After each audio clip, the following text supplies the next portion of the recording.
Hi everyone, welcome to Merch Money. Today we have Amy back and we have Tara on.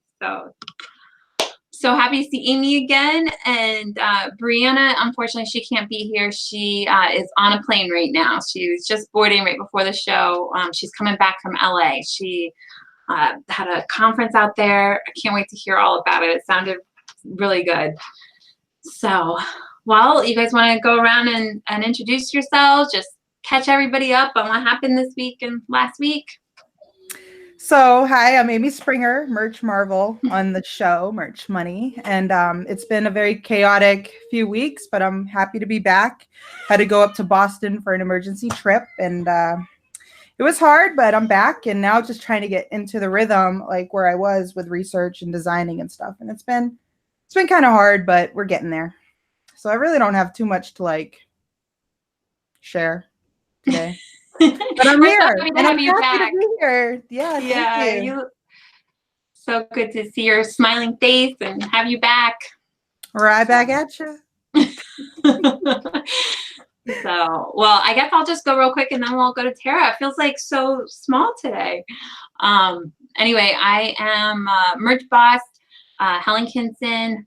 I finally worked on thumbnails. I don't know if you guys saw.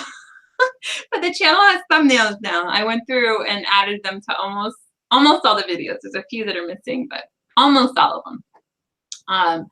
And then this weekend, I went out of town to go skiing. I ended up not going skiing. My husband. Did we lose her?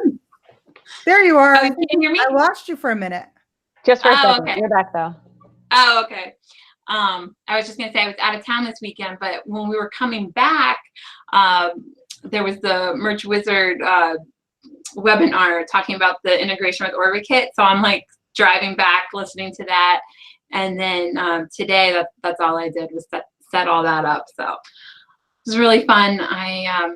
You can do it like bulk. So I sent one shirt over just to test it out and make sure I had it all set up right. And then after that, I did like 32 all at once. I did like a whole little niche I had. So anyway, I'm excited about that. So, all right, Tara. Thanks for being here. Oh, you're welcome. Sure, happy to be here. So just introduce yourself, and if you have anything this week that was exciting or anything that you want to talk about, feel free. Well, honestly, this week I've had a really sick kid, so that kind of wiped out any kind of business or designing for me. He was his fever broke today, but he's had a high fever for like a week under the doctor's care and like barfing and all. Anyway, it's poor kid. I know it's hard to watch him, and he's 3, so it's hard to watch him aside like struggling. So today we think he's on the mend. So like business wise, I don't really know. I didn't check in all that often. Which beauty of merch, I had the luxury of just not working. I know, that's what's so great about it. Yeah. So yeah, nothing in the design world, and my kids I think are all healthy now, so I'm ready to get back into it, especially when he goes he can go back to school on Wednesday, his preschool, on Wednesday. Yeah. So. Awesome. Yeah. Well, we're happy to have you here, and I'm excited. So for anyone who doesn't know, Tara is great designer, does really well on merch and KDP, and we're just so happy to have her here today. We were talking about what to talk about on the show, or what we wanted to focus on, and she had a great idea of just going over designs, doing like design critiques. So if any of you guys are watching and want her to critique one of your designs, it's a great opportunity because you can learn a lot that way. So feel free to message me or send the link in the chat or whatever you want to do, and we'll take a look. But if not, we'll pull up designs just straight from Amazon and look at those. So, but before we do that, do you want to talk a little bit about your background? Like, how did you get into merch? Sure. That might be helpful. I think I come from maybe a little different background than a lot of merch account owners. So I have a bachelor's in advertising and marketing, which I think suits me really well for the research part and the keywording part and the thinking like a customer and creating products based on a need that you find. So that really set me up well. But also while I was in class doing my undergrad, there were a lot of group projects, and I found myself always volunteering to do the creative part, because we'd be, like making campaigns or critiquing campaigns. And we always had to have something, pretty to show in the end, whether that was an ad or like a whole ad set. I mean, I just always volunteered to do that part. I was an artistic kid. I liked arts and crafts. So it suited what I liked. Mm-hmm. So it was kind of nice to come out with my bachelor's in like the technical side of more business side of things, but I really liked the more creative side of things. And so I picked up, I kind of taught myself Photoshop during classes.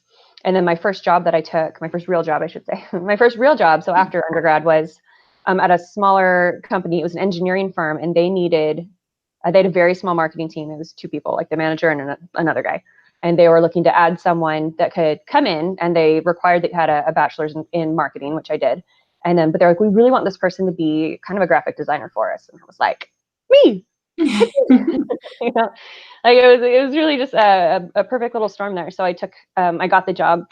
I also got married right when I graduated from college. So that was a big summer for me, I guess. But so while at that job, it was really good for what I was doing, in that they were paying me to produce good work for them. But they also were like, my boss would check in and be like, hey, what tutorials have you done? What have you learned how to do? How are we improving our design skills? So that was just a really great fit for what I wanted to do. Like, because I knew eventually, I'm a bit of a forward thinker. My husband and I wanted to have a family. We both wanted for me to be able to stay home with our kids, especially while they were little. So I wanted to have something that I could possibly do from home and be, location independent. So this really fit the bill, right? So anyway, so that was my like professional time. And then so during that time as well, so my husband was working. He's a mechanical engineer, but a well-spoken one. Apparently that's weird. So his company would often send him to meet with the clients that they were engineering for. It was consumer electronics. So he was traveling a lot, is what that was all for. He was either in California with the clients, which, Amazon was one of his clients. He helped on the first Kindle. It's kind of fun fact. Nice.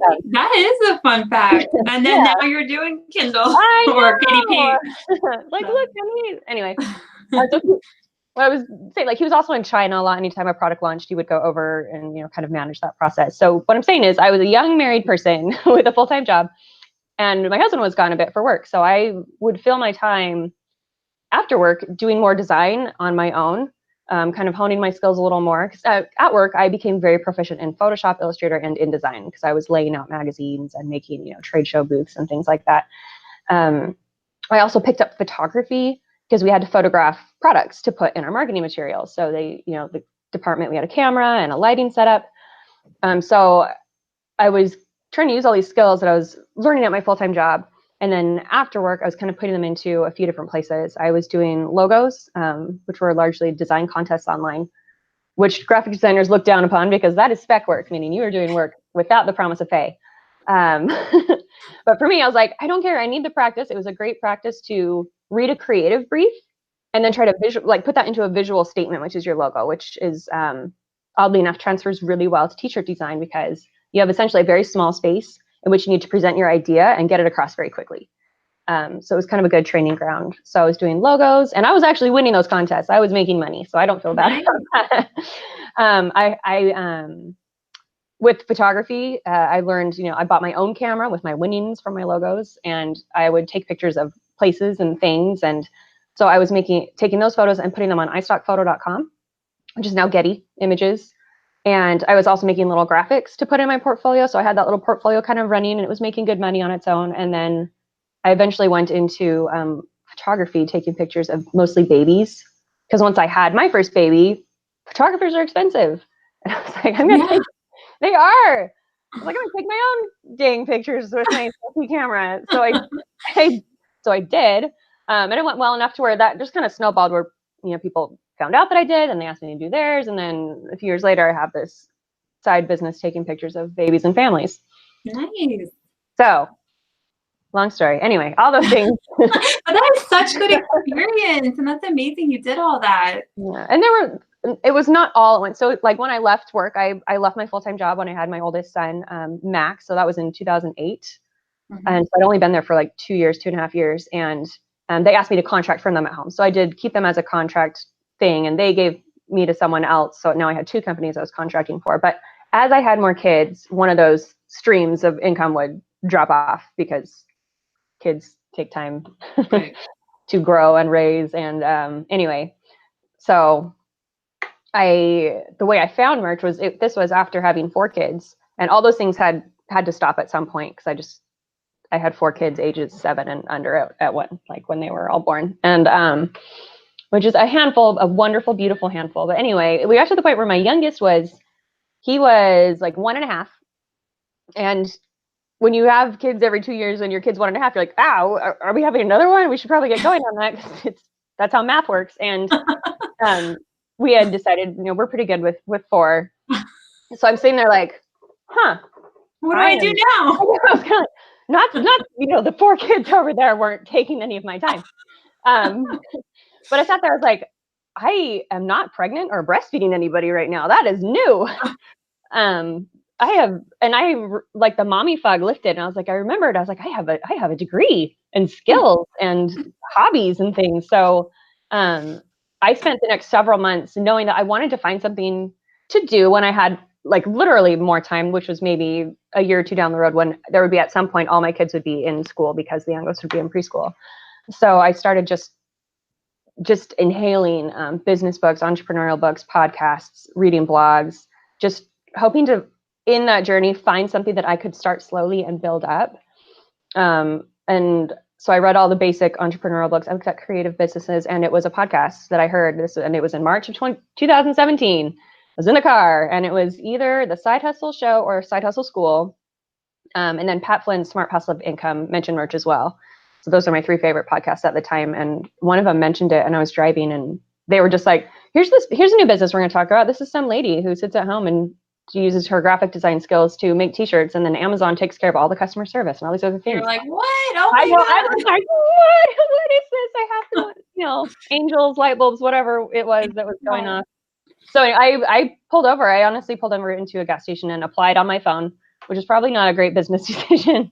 It is though. Take action right away. No, but I didn't like research it or anything. I was like, I'm doing this. And looking back, I'm like, did I even link to my portfolio? I have no idea. I don't remember. I'm sure I texted, I am a graphic designer. I would love to do this. I can do this. And please give me an account.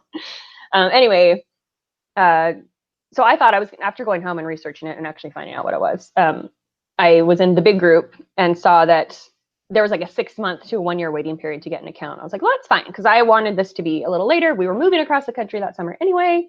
Right. So of course, what happens is 3 weeks later, I get an email that says your merch account is live, and I was like, what? That wasn't 6 months. 6 months ago. I know, which is insanely lucky. I don't know how or why that happened, but it was 3 weeks for me, and so I got in right away. So before the whole big move started, I was like, I'm just going to get some shirts up there to see what happens. So you can upload like 1 or 2 at the very beginning. So I had 2 up, and they both sold the first week. Wow, that's awesome. So that was I felt like the universe saying, hey, this could work for you. And it has snowballed since then. There we are. Awesome. What a great story. I love things like that where it's just like you're looking and looking, and then all of a sudden you find what you're looking for. It's like, right. Because it feels insanely lucky, and luck was part of it, but at the same time, luck is favored by those who are prepared. So I feel like, but it's also like you're searching for, because some people hear about it and they're not searching for it, so that just kind of goes in one ear and out the other. Like especially on Pat Flynn, like he only talks. I actually have never heard him talk about merch, so it's like it's not his main thing. No, it's not. I think his wife. His wife runs. Yeah, so most people listening to that episode, I'm sure that they did not sign up for merch. So it's like it's one of those things where it's like you were listening and looking for it, and so you did it. Yeah. So it was a good lucky strike for me. Awesome. Well, you have really taken advantage of it and roll with it, and we can't wait to hear your thoughts on design and your pointers and things. Like, sure. It's not everybody can just like even know what a good design is, or what makes it good, or what makes it better than something else. So right. And I think actually, so you're right. I think they don't know that they know. Like it's an odd thing. If you were to take a bunch of designs or just a page of Amazon shirts to a non-designer's, regular person, and say, pick out the best one. They could probably pick out the best one that does right. And what they don't know is why they picked it. And a lot of the times the reason why they picked it is because if there's type, it's properly spaced. It is the correct font for the attitude that you're trying to represent. It's the correctly sized graphic to go with the text. The hierarchy of the text is correct, and which words are emphasized and which ones are not. But it's things like that I think, because I know those technical things, so I can put them into a design. Whereas maybe someone who's not familiar with designing things wouldn't know to do those things. Yeah, absolutely. Yeah, so those are the kind of things where you just may not even think about it at all. Like, you're just like, I don't know why my design doesn't look good, but it's because you're missing, one of those things. Yeah. Now, do you think that somebody who doesn't really have a background in that can teach themselves how to see the more technical aspects of a design? Yeah, I think that honestly just comes with time. I think it might help to be artistic in some way, but I mean, I'm completely 100% self-taught in graphic design. I mean, that was not what I was taught in college. I learned by reading blogs and flipping through Photoshop User Magazine and Layers Magazine. And let me tell you how fun it is to learn a design tutorial from a freaking magazine. You're looking at the page and it's like got a screenshot and you're like, what am I looking at? And then you have to read the paragraph about what the mouse should be doing if this were a video and showing you. And then you got to figure out what happened when you hit the button. And then if something goes wrong, you're like, wait, what? I have no, anyway. So that's how I learned graphic design outside of a classroom. But nowadays there's always classrooms if you get a degree in it, but there's YouTube University. YouTube is so amazing. It is free, and you can do things like Skillshare. I've dabbled in Skillshare, it's great. It's already super compartmentalized for you. There's not a lot of searching you have to do. You just hit like the Adobe Illustrator section, and then you can kind of scan through the different techniques that they will teach. So that's a great source too, and that's super cheap when you think about it. But YouTube, I use YouTube all the time. I mean, I've been doing this for years, and I'm constantly like, oh, how to do that one weird thing, and then I just YouTube it real quick, and someone's got a YouTube video on how to do that one weird thing. Yeah. My stepson Henry, he's the one who got me into YouTube. Like, he had been on YouTube for a long time, and then at some point I was like, wait, like, this is not just for kids. Like, I should go look at stuff on there. Right? So yeah, I have him to thank for learning that's how I found out about FBA and merch and all of it. Yep. So good. We love YouTube around here. Yes, it's amazing. So do you want to go ahead and we can share? We're thinking that Tara will share the screen, and I'm going to try to be quiet, because if I say anything or if Amy says anything, it'll get off the screen. So I'll let you. Oh no, you guys can talk. It's okay. Yeah, we'll talk too, but yeah, we're thinking of maybe Father's Day, just because that's such a good niche, and it's kind of evergreen. Like, people buy shirts for dads for birthdays and Christmas also. So so that's what we're thinking, right? Yeah. So Father's Day, that was May of 2017 was my first full month on merch, and so Father's Day was kind of the first major holiday, I guess, that I went after. And I went after holidays because all the groups were saying to go after evergreens. And I just thought, from my marketing brain was telling me, go for areas where there are definite buyers. There's a really big reason for someone to be buying a gift right now. And if that gift is a shirt, you can supply that shirt. You can supply the product that they're searching for. So that's why I know a lot of evergreen stuff is preached, which is great. I have some evergreens that do really well, but my holidays do better. And I feel like I put more focus there because I feel like there's a guaranteed, well, you have to have a good design and keywords and all these things, but there's a guaranteed audience, I should say. There's a guaranteed pool of buyers. So that's why I went first into holidays. I should say holidays and events, not just holidays. Anytime there's like a really good reason to have a dumb shirt.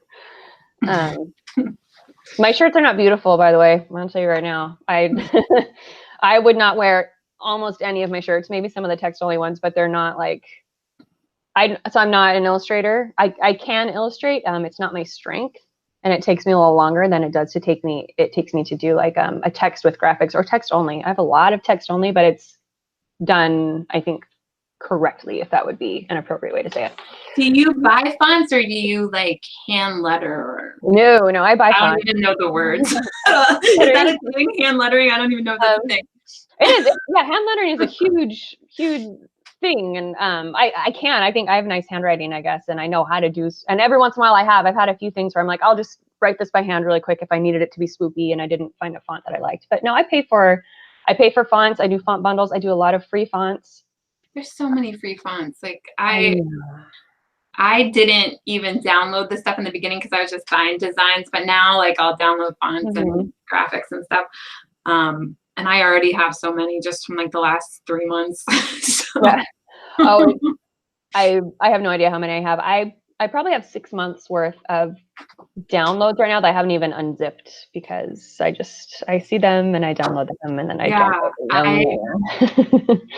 I don't know. Yeah, I can't even imagine like if I had been downloading this whole time since 2016, like it'd be crazy. Yeah. Oh, I have fonts since 2007. So there's wow, okay.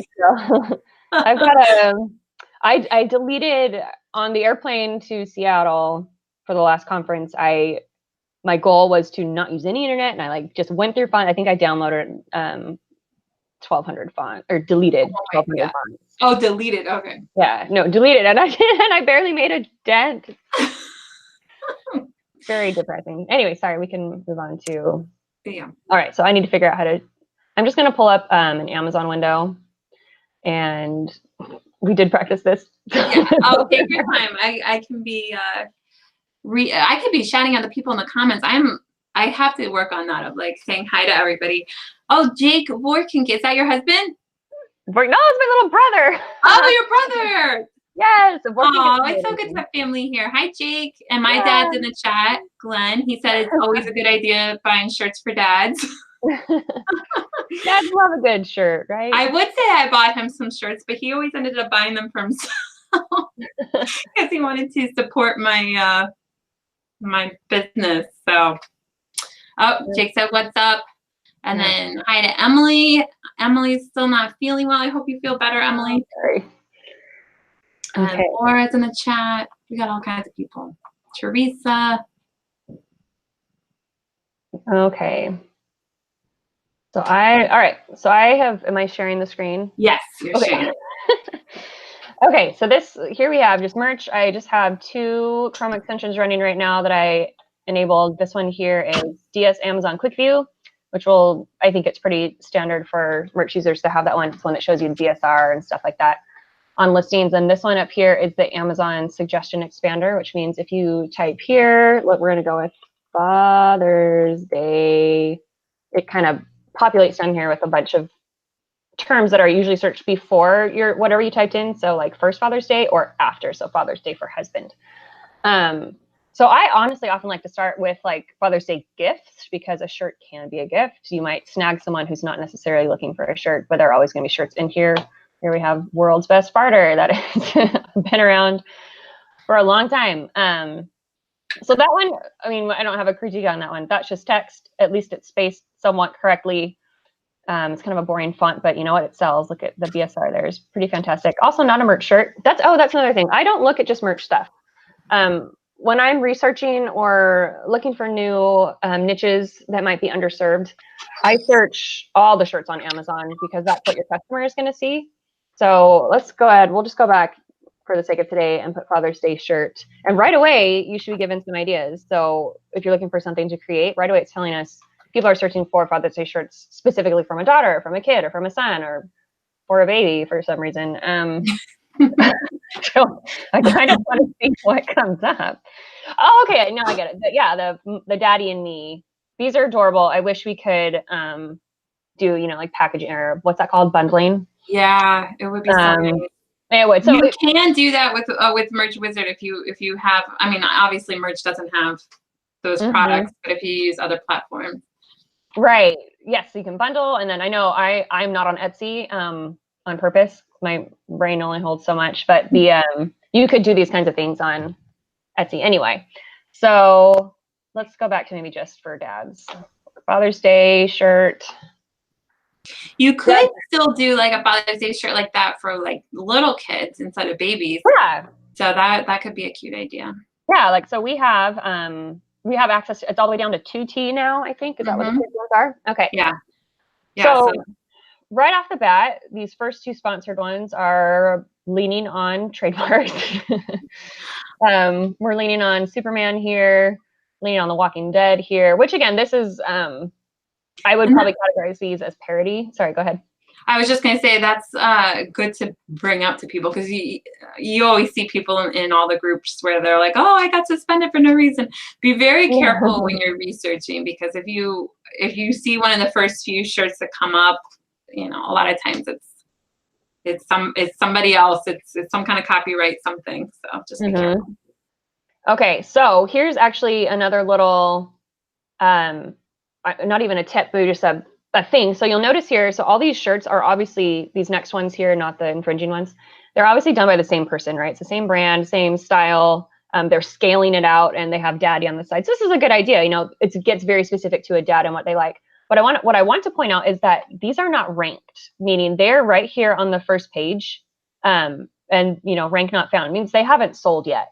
So what that tells me is that Amazon will give you a shot. As soon as you upload something, you're going to get a shot or two, or I don't know how many, but there are plenty on here on page one that have not sold. So these ones are getting a chance right now. They look like they were uploaded maybe like 2 weeks ago, which is kind of nice to know. They're still getting a shot here because these aren't sponsored ads. And I've had plenty of shirts, especially when recently it was an Easter one. It was an illustrated one they did, so it took me a little longer, and I put it up, and it sold in, I think it was 12 hours. So Amazon gave it a chance. What I'm trying to say with all that is that a lot of people are like, oh, it's so crowded, there's no way. I'm like, I put up an Easter shirt and it sold the same day with no ads. And it means that Amazon showed it to someone. And it's not like I have better Easter terms than anyone else. We're all using the same keywords for Easter. There are only so many. Right. Anyway, okay, so let's start low critique. So this one right here, we'll go into this one, this rock and roll. And I will pick on this one because I have a shirt very similar to with this idea of a rocking chair for a grandpa. So mine is a bit different in its layout. I'll go ahead and pick on the layout here. On this one, I think the font on top is too small, and it's scripty.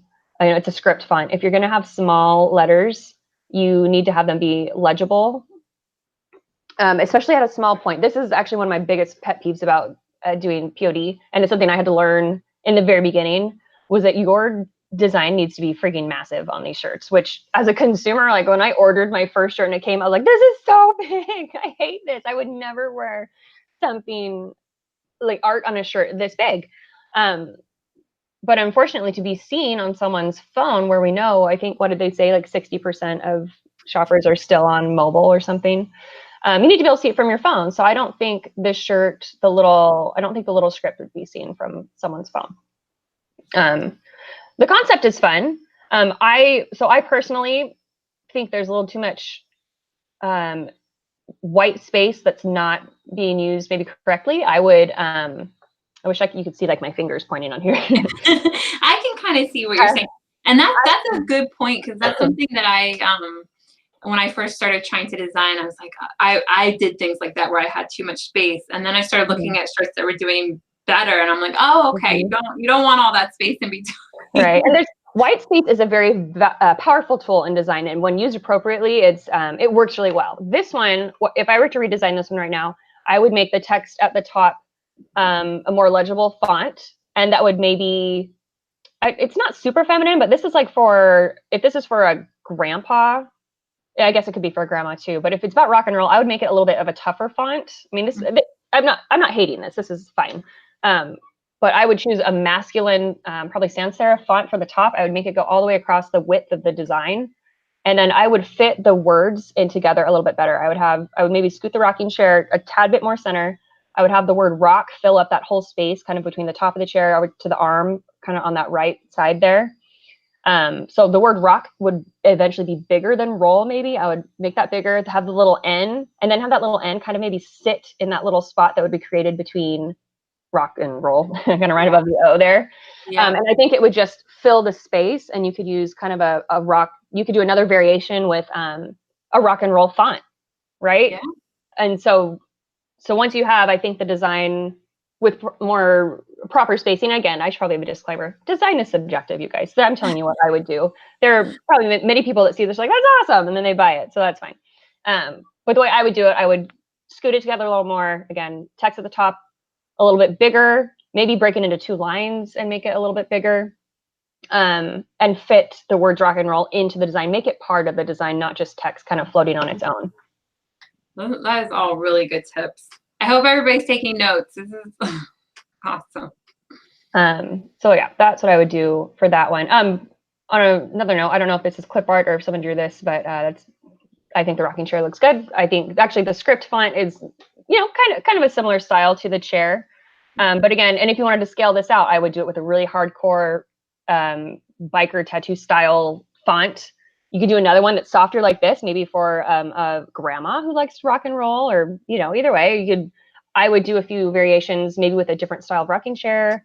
Throw in some hot pink, or maybe have the font not just be like straight written, but like with a like an outline around it, and then like maybe halftones over it to be like kind of a retro rock and roll poster. There's a lot of things you could do with this idea here. Awesome. And I have one of those, and it does sell. So there nice. you go. Freebie. There's some rude things on here. I never know what to think about these ones here, because I'm like, that super looks like the original NES one with just some extra buttons thrown on there. So I never know. It is very nervous. Yeah. I don't know. So I'll just skip that. But as a design though, like I think this is a fun one. Mm-hmm. If you're going to make your own controller, to each their own. But and maybe they've got a different cross pad over here. But they use, I think, an appropriate font. It's kind of pixelated. I would go for one that's even more pixelated. I have several of those, and a lot of them are free. I like the bright colors. I mean, this is to me, this is a fun shirt. It fills the space. It's got a fun, just bright graphic. So I kind of like that one. And it looks good, like the text, how they have like 2 different colors in there for gamers. Like it's not just like they just threw some font on there. Like they put some thought into it. Right. Actually, I'm just going to go to this. So here we go. Hi, Star Wars. Yeah, please don't do that. That's not your IP. So this one here. So this one, I don't think this one sold. It didn't have a. Did it? Oh no. Yes, it did. It does have a VSR. Pardon me. So this one has sold. For this design, the text is a little. I mean, it's not bad. This is not bad at all. Obviously, people have bought it, and the idea is fun. It's very simple. They are using a couple different fonts. I'm not sure that I would make Dad so huge there next to the if. I might keep it the same size as if, but do call it out with a different color or different font. Just be careful not to use too many fonts. Too many fonts just make. Yeah, I was gonna say this is a lot of fonts. Yeah, it is. And now that I look at it even closer, no one, it's crossed out, but that's in a different font. That looks like a Bebas Nu or Kai. That's the basic block text there, and then the shaded one that's different. So yeah, we've got like 3, maybe 4 fonts here. So these ones, I don't know. Sometimes with these text only ones, you can go a few different ways. You can make the text all fit as if it was in one box. So you would kind of stretch it out or make some lines smaller to like a professional who is actually. You could make that a smaller size to fit right under the no one, and then trained in the field bigger to be the same width as a professional who is actually. So there's there's a few different ways to attack these text only ones or basic.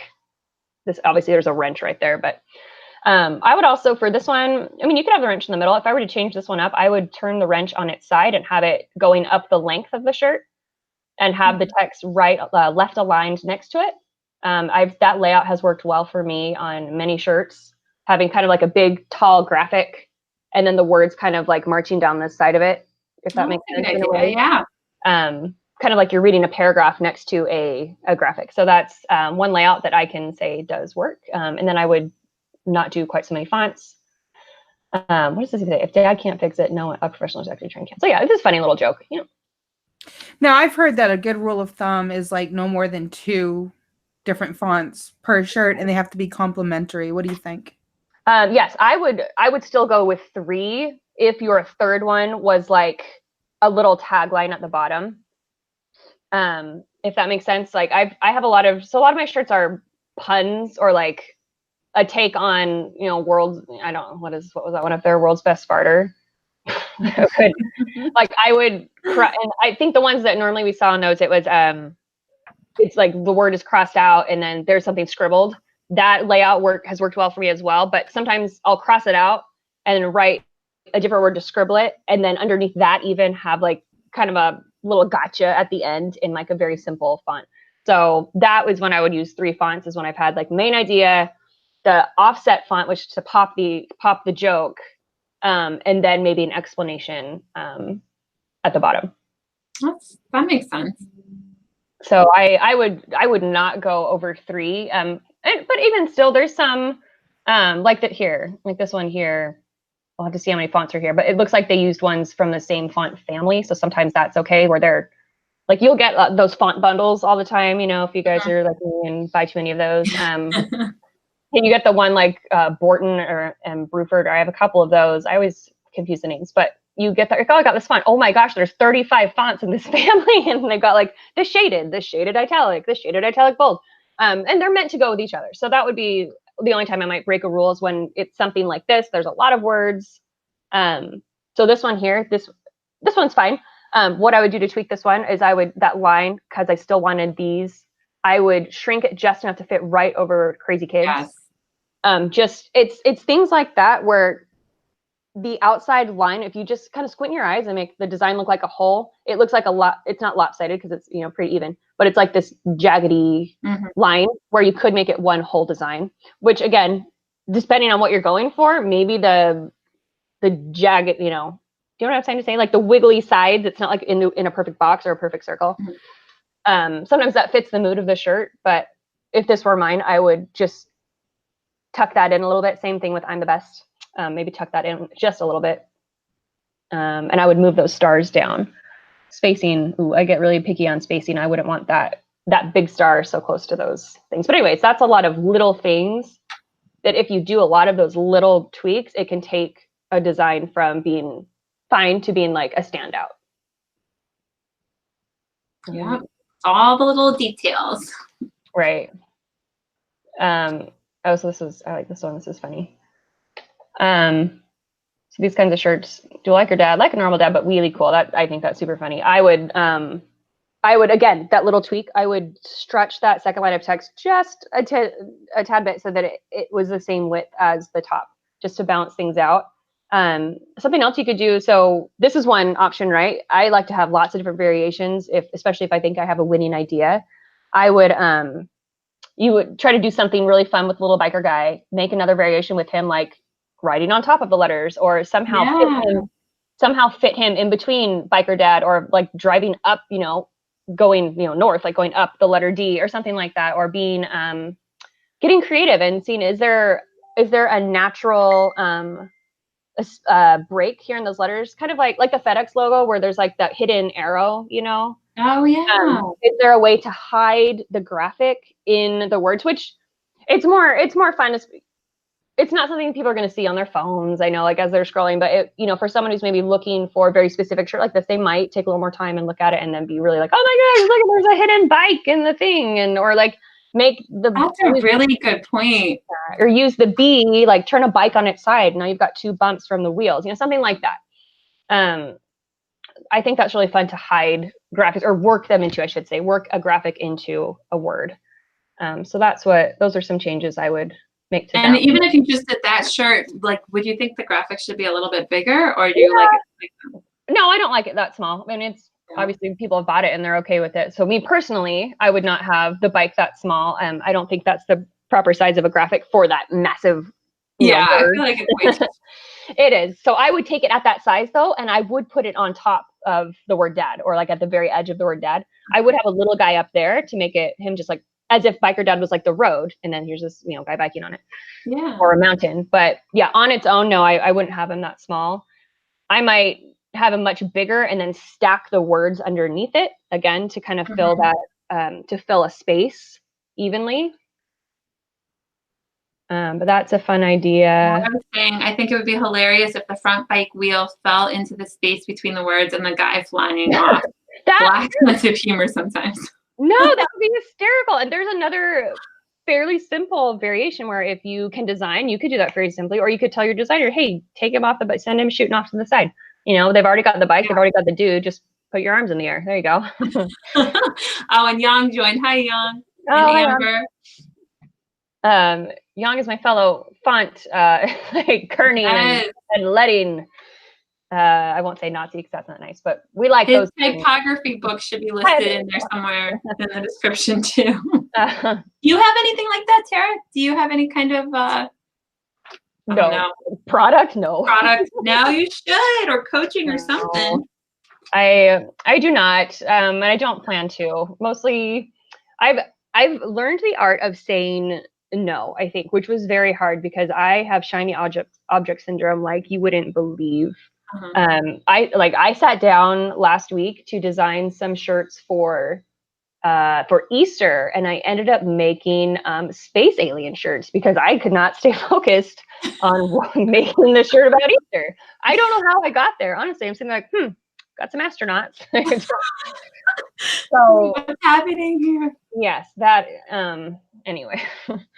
Stephanie said that it should be a guy doing a wheelie, especially since it said wheelie in the thing. Perfect. Yes, get your creative juices flowing. See how there's that one concept of a biker dad who's wheelie cool.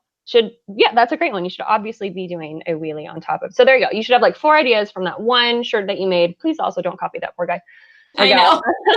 This is just to learn, and we're so sorry if that's your shirt. I know. I don't want to call people out, but I'll be honest. If you do, don't worry. I have plenty of shirts way worse than that. So don't worry. Yeah, we all do. And calling people, even for good stuff. Like, I'll be honest. So my shirts have been featured on Merch Informer way too many times. And I think I cornered Neil and told him that in Seattle. I was like, every time you like, hey, this is a good one. I'm like, dang it. Stop reading my niches in your tutorials or on your blog. But I mean, it's flattering as well. Okay, so here's one. I clicked on this one right away because that says Drunkle, which was I think a very funny way to get around Funkle. If you guys remember, Funkle was a big one did someone trademark that? Anybody remember? I don't know. Was that a big deal? Or it was a big deal, yeah. Someone was trying to trademark it. I don't know if it went through. We can check with our relative, our local TM professionals. But anyway, this I think is a fun way around that because I haven't checked, so I would hope that it's not trademarked. Let's assume it's not.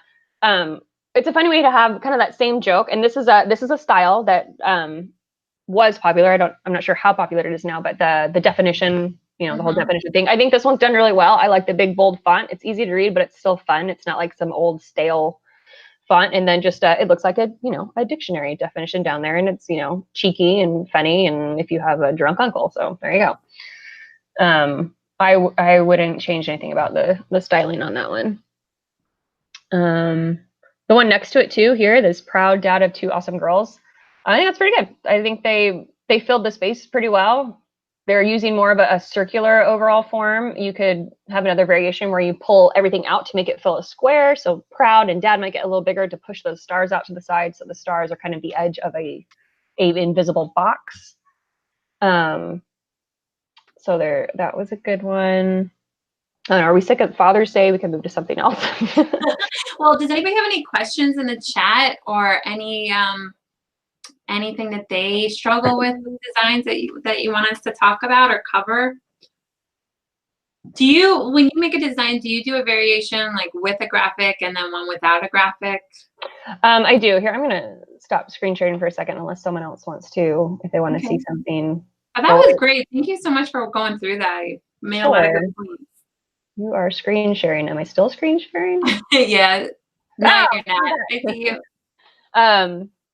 Sorry, what was the question? Variations with text and without. I do, and I do have a lot of text only stuff. I can sit here and like wave my hands and tell you I'm a graphic designer and make you all think that I have around 10,000 live listings, make you think that they're all these like amazing leak style shirts, and they're not. There's a lot of text only, and I think those sell well because it's just funny. And a lot of them are just one-liners.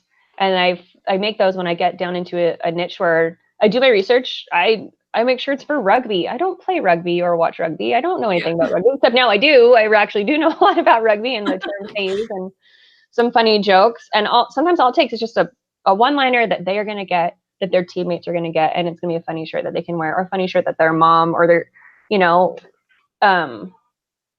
slight tangent, but like before I design a shirt, and this is the marketing background thinking, I do my research first. I make sure before I'm designing a shirt or a series of shirts that I have the buyer in mind, whether that's a person buying it for themselves or a mom or an aunt buying it for their nephew. I know who the buyer is. I know why they're buying the shirt. I know where that person's going to wear the shirt. And some of these might be very generic. They just wear it because they like it. But oftentimes, like, no, they're going to a St. Patrick's Day party at work. So it needs to be appropriate, but it should be funny. And then I know the niche. So I know their jokes. I know the styles that would appeal to those people. Like, I'm not going to do grunge biker style for a shirt that you would buy your grandma necessarily. And then I know their keywords, because if you know the niche, you know what they're searching for. You need to be able to, the keywording to me is not that hard. I think that's one of the things I've never super struggled with, because I literally type out what I think the customers are going to type out, because that's how SEO works. Like, if they type it here and you have it there, it should come up. There's all these other things about, competition and flooding and things, but that's how you can start, at least. So about how long do you spend researching? We'll just say from like a niche that you haven't really tackled before. I think I have found that I can get some good ideas flowing within 30 minutes of, but I do spend I'll be at my computer or at the doctor's office with a kid or something, or in the carpool. Pinterest is fantastic for stuff like that. And I'll search, like, so we'll take rugby. I'll look at funny rugby memes, funny rugby terminology, rugby language, rugby, those kinds of things I would search on Google and on Instagram, hashtag rugby, then look at the other hashtags that kind of follow it. And I found some funny little jokes that way that I would, Reddit, Google has taken me to Reddit sometimes. Actually, I found some good rock climbing. I do enjoy rock climbing in a former life. Haven't done that since I had kids, but along with so many other things. But I ended up on Reddit for rock climbing and found a whole thread of what's the funniest thing you said while rock climbing. And everyone's like posting these things, and they were the most hysterical puns. And I at least kind of got them because I know some of the terminology, but I'm like, I never would have thought of that. And here it is for the taking. Like, it's just right here. Because someone posted a thread about what's the funniest thing you said as you fell, or as you dropped something, or as you were yelling at your partner on belay, so stuff like that. The internet, just look at the internet. Just look at the interwebs. People share their stories and their jokes, and as long as they're not trademarked, they are free for you to use. So, and I think that's a good point, because I think when a lot of people, when they think research, they're like, oh, let me look at what shirt's on there and then do something similar. And you're like, right. No, like, there's like, just go where the people are that are going to be buying the shirt and find out what they're talking about. What are they doing? What do they think is funny? And take those ideas and make your own shirt out of it. Right. And that's definitely the approach. And not to say, like, especially when I first started, see what is selling, then do it better. I feel like I literally did that, because I was able to. I saw, for example, I would go into niches on Amazon and see this is all text. Everything is just text. So I'm like, I'm going to throw some graphics in here. I'm going to illustrate what you guys are all talking about. And then I was starting to sell really well on those niches because no one was contesting me on graphics. If people just wanted text, they could buy that one. But now they have another option. By being creative, you're giving people more options. Mm-hmm. So that's one of my favorite things to do, is to come into a niche that I find that is purely black and white text, or all the same, you know what I'm talking about. You find it's just one person did it and then everyone else did it, maybe changed it a little bit. I'm like, no, I'm going to come in with maybe the same phrase in a completely different style and give the buyers another option. Now, is that similar to like how you would go about solving a problem in the print on demand for your customers, by giving them like that different contrast on that screen? Yeah, absolutely. Offer them something different. If you searched one of those, like, funny, I'm sorry to come back to this, but like World's Greatest Farter, if you just saw a whole page of those, they're all going to look fairly similar. I would come in and like do it in like make it look like a trophy. I don't know, do something different than a block of text. A block of text is fine, but a whole page of a block of text, you're not going to, you can be lucky and sell some of those. I've been lucky that way sometimes. And I've had stuff that's just a block of text amongst others, and mine has sold. But if you could come in with a graphic or a vintage version or using a different style. I think I have, I don't know, probably 20 go-to styles, if you will, like a different vintage run at it, or the big cartoony run at it, or the big, text only, or text, That's a really great tip. I didn't think about that, about having like go-to styles. Mm-hmm. Yeah. That's probably obvious, but I have not thought about that at all. Like a go-to style. I don't know. I don't think I have 20 go-to styles. You might. That's a great idea. You might, and that's why sometimes when I post over Girl Boss, like having different styles and looking outside of t-shirts is a great way to bring in new styles to t-shirts. Like what is doing well on, mugs, bumper stickers, I don't even know, other products, memes, funny memes. And then you also get to learn what is just a funny meme and what would actually work well on a shirt. How many times have I seen a meme like, that is hysterical? And then I start to put it on the shirt and like, oh my gosh, no one will wear that phrase on their chest. It's like just inappropriate for a shirt, not with like curse words, but just like you wouldn't, like I probably wouldn't talk about how many times I cleaned up vomit from my child on a shirt, but it was a really funny meme that I saw. So like kind of having that filter built in, or you have to grow your own filter on funny. But the good thing about merch is like you can still try it. There's no, if it doesn't sell after a few weeks, you could always take it down. Yeah. Or just let it fall off in 6 months. If you have enough slash. I got space. I don't I do not upload 1,000 things a day like I'm allowed to. Who does that? So anyway, I lost my train of where we were. Oh, I'm just looking at my chat. My little sister is Anna. She's in here. Oh, everybody's here supporting you. It's great. I do. So there are 5 kids in my family. I'm the second out of 5. So these are Jake and Anna are the baby brother and baby sister. Oh, I love that. Yes. And Jake, my little brother, he and his wife just had their first baby. Oh, congratulations. Hi. Anyway, and my little sister is a YouTuber. I don't know. Oh, nice. Everybody go subscribe to her.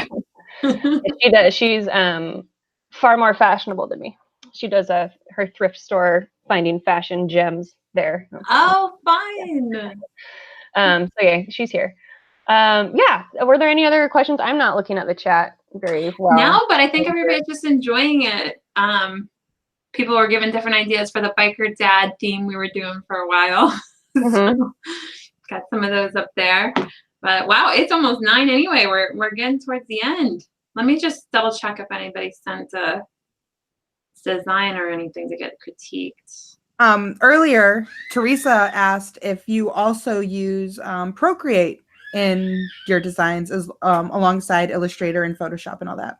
I do now. I bought myself the big old iPad Pro last year for Black Friday, and I've actually really liked it. It's very different from using Illustrator, and now that I go back and forth, I find myself like, so I also have a laptop that's a touchscreen. It's the Microsoft's Book Surface something expensive Pro, and so now like when I want to undo something, I find myself like tapping with 2 fingers, like, dang it, wrong machine. So my brain does have to make a switch, but I do really like it. I've liked it for illustrating, for like now that I'm doing a little more illustrations because it's a little easier, I think, in Procreate, and I do really like that. So do you make your own graphics now when you go into a niche? Or I do, and I guess I should say I haven't always made my own graphics. I think a good graphic designer knows when to purchase graphics and when to make them yourself. It's a time thing. Other things as well, actions like Photoshop actions, Illustrator brushes, anything like that, I can build those things. But I also know that someone else has already built that and spent what might take me 30 minutes to an hour to perfect or get it the way I want it. But someone else made it and it was $5 or $10. So a lot of times for me, that's a good use of my time. And since I run a very lean operation, since I do my own designs, I don't outsource any of my work, all my uploading and stuff. That's all just me. So if anything I can do to streamline my process, I will do, if it costs a few bucks here and there. Or graphics as well. I will buy graphic packs, make sure that they have the appropriate use it. Yes. I will buy them off people from Etsy. And every time I will message them, I'll say, hey, I read through your terms. It says it's okay for this. This is what I'm going to use it for. Is that okay? And I get in writing from the owner, yes, that's fine. you know, and then I'm like, all right, base is covered. So I'll use stuff from there. But yeah, now with Procreate, I have made some fun little characters and more detailed work, which has been nice. Cool. Do any of your kids like designing, or have you started to teach any of them anything about graphic design? So one of my daughters is a very artistic, and she has been bugging to, you know, make sure. So I let her kind of sit next to me, and she designed her own shirt and ordered it for her, and, you know, she wears it, and it's funny. And she a book as well. So I do KDP, and she wanted to make her own sketchbook. So we kind of helped her kind of lay out and putting her name on the front and choosing colors, and it was very cute, and she loves that sketchbook. So that's awesome. That's been really fun. So yeah, KDP, we never got there. Yeah, we didn't talk about KDP. Anything you want to say about KDP? I still haven't done it at all. I'm not on it at all. I really like it. So it went really well. I jumped into one niche, was just back to school stuff last summer. And, you know, there's a lot of talk like, oh, composition books are so flooded. But again, I think I had a really good idea that just hadn't been done yet, which was surprising to me. But I thought about it a lot. I researched what was there. I'm like, oh, this whole theme stuff like hasn't been done. That's odd. I'm going to do that. And that was one of the few times where I've hired out just on a project basis. It was already like June or something by then. Like some schools had already started on, you know, the West Coast, Arizona, and some places start super early. So I hired 2 people off of Upwork, and I built them templates. I had some not great experiences trying to hire out with a design service and blind buys, and none of that has worked for me. So I hired these people, and I gave them templates. I built them in Illustrator. I had all the pieces that I wanted. I just said, I need you to flesh these out. They each gave me, you know, many iterations of what I was looking for. And I put them all up, and they started selling the next day. And I sold something like 5,000 books in the first 6 weeks of those, like, I mean, it wasn't flooded. I just had a good idea and went for it. And obviously the sales, like, woo, September came, and they sure plummeted fast, but it was a nice 6 weeks. And hopefully that goes to show that these composition books, those things are 50 cents at Walmart. I'm sitting like, who is buying these $7 composition books? People do it, and so many people only shop on Amazon, because I used to do FBA, and I would buy the 50-cent composition books and then just ship them to Amazon, and people would pay like, you know, $7, and I'm like, it's 50 cents. Right. So and they weren't even customized. They were literally the exact same composition books.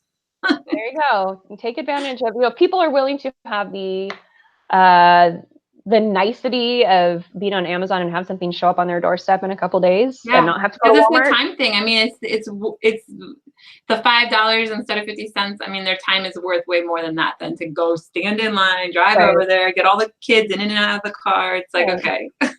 Which is funny, because on one hand, I'm like, y'all are crazy. I have 4 kids. I am not spending $7 per composition book. Do you know how many of those I buy every year?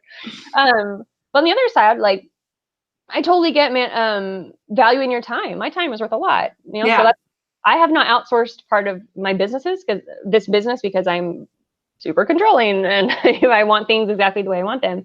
But I have outsourced other things in my life. I used to teach my kids piano. We play the piano in our family, and this is also another great reason to outsource. Like, it's, you know what, now they can be doing their piano lessons, and I can be working because they're occupied. But they also super respect their piano teacher, because it's not their mom, and they don't feel like they can talk back. So that's been a win. And I've outsourced some other household tasks, because my time is better spent doing what I do. I make more money doing what I do versus the money I spent on having someone else do another part of. Yeah. That's why, like, Instacart's taken off, and all these like shopping apps, because it saves so much time. All my groceries, if I don't pick them up from Costco, and which I think Costco has a delivery service now too. I haven't gone into that, but I got an email about that a while ago. But Walmart has free pickup. I do my shopping on my phone, and then it's just there. I don't even have to get out of my car. I can get a week's worth of groceries in like 10 seconds. Anyway, things like that are nice. Streamlining my life. Yeah. So I guess the people that buy shouldn't be judgmental to people buying $7 composition books if it means they didn't have to go to Walmart. Exactly. And and it's fun. It's nice now that there's so much customization and you can have like, I don't know, exactly what you want. Mhm. So, well, thank you so much for being on the show, and I learned a lot. I really like the idea of having like your go-to like Mhm. formats and stuff and your own like styles, because I think that'll Yeah. help a lot. Because Right. it's all those like little time-saving things. It's like then when you're doing research, you're like, okay, I'm gonna apply it to these like X Exactly. number of styles. Right. And if you know So. which styles would suit your customer, you know, if your end customer is a teenage boy who plays sports, you know, you're not going to use the pretty princess style. It's actually kind of like once you have those in mind, it's really easy to go, oh, these ones will work. The modern one, the hipster one, the sporty one, and the whatever one. Because I was starting to do that with like font choices where I'm like, okay, this is the kind of font I use for this. This is the kind of font I use for that. But I hadn't thought about it all together as like actually the whole layout. Yeah. And the whole like style. Yeah. So I have my fonts categorized that way. Actually, I have them in, I use Font Base. Wait, really? Yes. I think it's called Font Base. And it's, I don't know, but it allows you to custom, like you make categories. So I have them in like, you know, sans serif, serif, and scripts, but then I have them broken. I have them like vintage script or vintage. So I know like, okay, if I'm doing a vintage style for maybe an older generation or someone who just likes vintage, I just click on that and then it brings up shows me all the fonts that would work for that style. And after a while you get used to, I'm like, okay, I'm doing the modern one. So I know I want a very minimal thin font. And I know there's these 3 options that I have that work really well. So that has, anyway, being organized is helpful. Nice. All right. Well, thanks so much. And thank you guys all for watching. And it's so good that Amy was back. We're so happy. Missed you. Oh, I missed you guys too. And yeah, thanks so much for coming on. I've got like 3 pages of notes here. So. Oh, hey. Yeah. Yeah, I really learned some things. So thank you so much. I really appreciate it. Oh, thanks for having me. It's fun to chat merch with people who don't think I'm crazy. I wouldn't go that far. No, I'm kidding. All right. Well, thanks, guys. We'll see you guys all next week. Thanks. Have a great week. Bye.